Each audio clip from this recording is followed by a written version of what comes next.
அஸ்ஸலாமு அலைக்கம். Welcome to FM சமையல். இன்றைக்கி வறுத்து விட்ட சிக்கன் கோலா உருண்டை செய்ய போகிறேன்.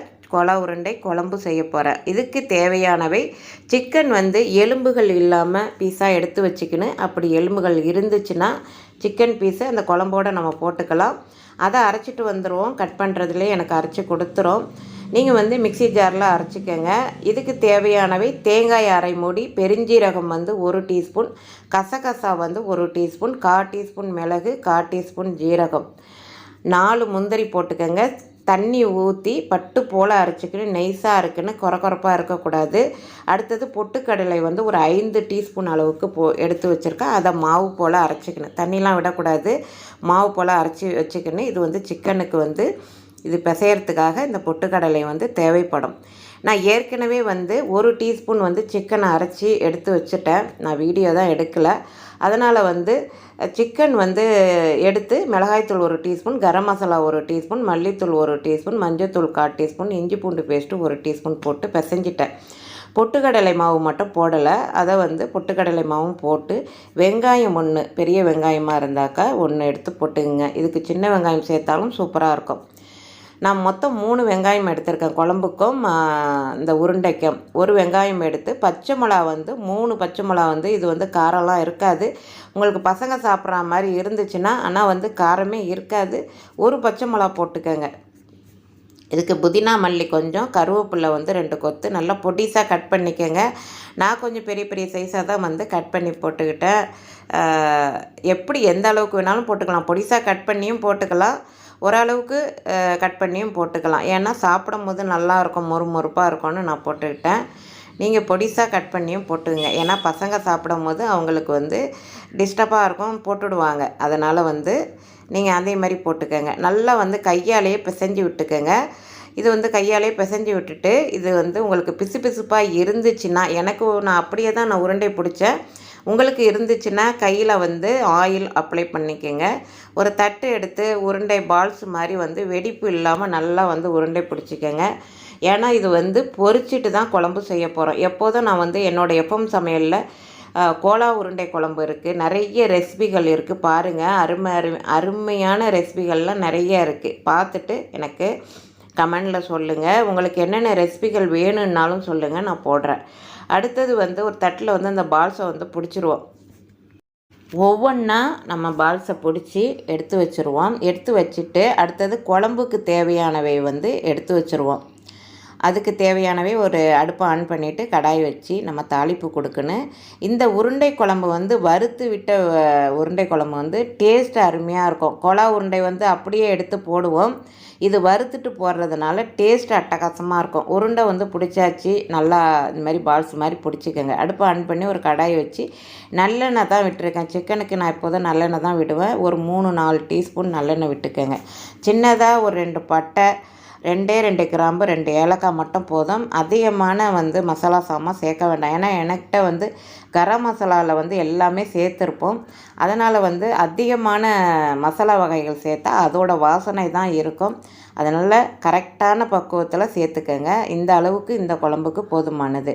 வெங்காயம் 2, பச்சை மிளகா 2 பொடிசாக கட் பண்ணியிருக்கேன். அப்போ தான் வாசனையாக சூப்பராக இருக்கும் இந்த குழம்புக்கு. நீங்கள் விருப்பம் இல்லைன்னா பச்சை மிளகா முழுசாக போட்டுக்கோங்க. இப்போ சிக்கனோட எலும்புகள் அந்த பீஸ் இருக்குது இல்லையா, அதை எடுத்து வச்சுருக்கேன்.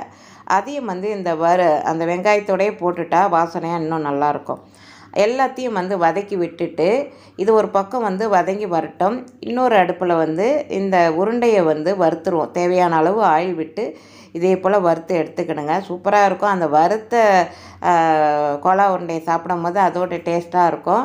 நான் வறுத்துட்டு செய்யும் போது அந்த குழம்பு அருமையாக அட்டகாசமாக இருந்துச்சு. இப்போ எல்லாத்தையும் வறுத்து எடுத்துருவோம். இது ஒரு ரொம்ப இது பொன்னிறமாக வறுத்துக்கின்னு, ஏன்னா அடுத்தது வேகவும் தான் போகுது. ரொம்ப கருக விட்டுறாதீங்க. அடுப்பை மீடியமாக வச்சுட்டு செய்யுங்க. இந்த அளவுக்கு பொரித்து எடுத்தால் போதும். நல்லா வெந்துடும். 3/4 பதத்துக்கு நம்ம எடுத்தாலே போதும். அடுத்தது தக்காளி 2 தக்காளி எடுத்து பொடிசாக கட் பண்ணியிருக்கேன். அதையும் இதில் சேர்த்துக்கங்க. அடுத்தது இஞ்சி பூண்டு பேஸ்ட்டு 2 டீஸ்பூன் போட்டிருக்கேன். அதையும் சேர்த்து ஒன்று சேர்ந்த மாதிரி வதக்கி விடுங்க. நல்லா வதங்கின பிறகு இதுக்குள்ளே மசாலாலாம் நம்ம சேர்க்கணும். நம்ம வந்து அந்த சிக்கன்லேயும் சேர்த்துருக்கோம், அது கோலா உருண்டைக்கு சேர்த்துருக்கோம். இப்போ குழம்புக்கு சேர்க்க போகிறோம். நல்லா வதக்கி விட்டுட்டு இதுக்குள்ளே மசாலா வந்து ஒரு 2 டீஸ்பூன் அளவுக்கு மிளகாய் தூள் சேர்த்துக்கினேன். அடுத்தது 2 டீஸ்பூன் மிளகு ஜீரகம் அரைச்ச, நீங்கள் குழம்பு பொடியாக இருந்தால் கூட அதில் 2 டீஸ்பூன் போட்டுக்கோங்க.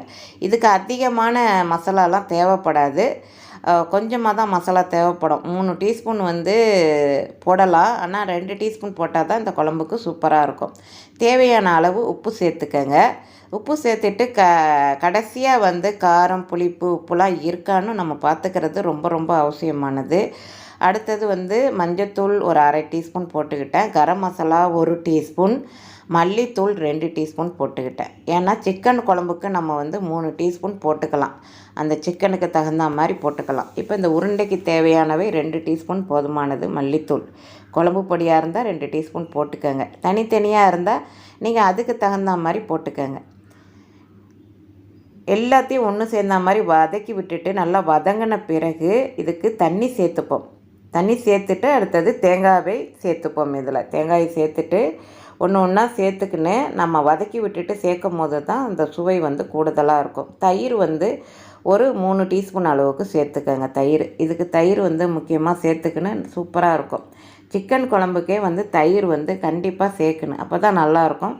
தண்ணி வந்து போதுமானதாக தண்ணி சேர்த்துக்கங்க. ரொம்ப தண்ணியாக ஆக்கிடக்கூடாது. இந்த குழம்புக்கு கொஞ்சம் திக்னஸாக தான் இருக்கணும். ஏன்னா உருண்டை குழம்புலாம் வைக்க போகிறோம் இல்லையா, இது சிக்கன் வறுத்து விட்ட சிக்கன் குழம்பாக இருக்கிறதுனால கொஞ்சம் திக்னஸ் வந்து கண்டிப்பாக இருக்கணும் இந்த குழம்புக்கெல்லாம்.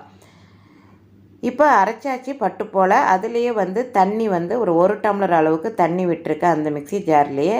இது போதுமானது, இந்த அளவுக்கு தான் இருக்குன்னு. இது கொதி வரட்டும். கொதி வந்தோடனே நம்ம அந்த உருண்டைகள் வறுத்து வச்சுருக்கோம் இல்லையா, அந்த உருண்டைகளை எடுத்து போட வேண்டியது தான்.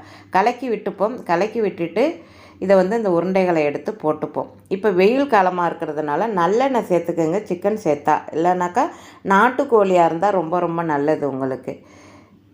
இந்த சிக்கனை வந்து ஒன்று ஒன்றா எடுத்து போட்டுட்டு நல்லா கொதி வரட்டும். ஒரு கொதி வந்து நம்ம வந்து சிக்கன் உருண்டையை போட்டுட்டு வறுத்து விட்ட கோலா உருண்டையை போட்டுட்டு அடுத்த மூடிட்டு அதன் பிறகு நல்லா கொதி வந்தோடனே கலக்கி விட்டுட்டு அடுப்பை ஆஃப் பண்ண வேண்டியது தான்.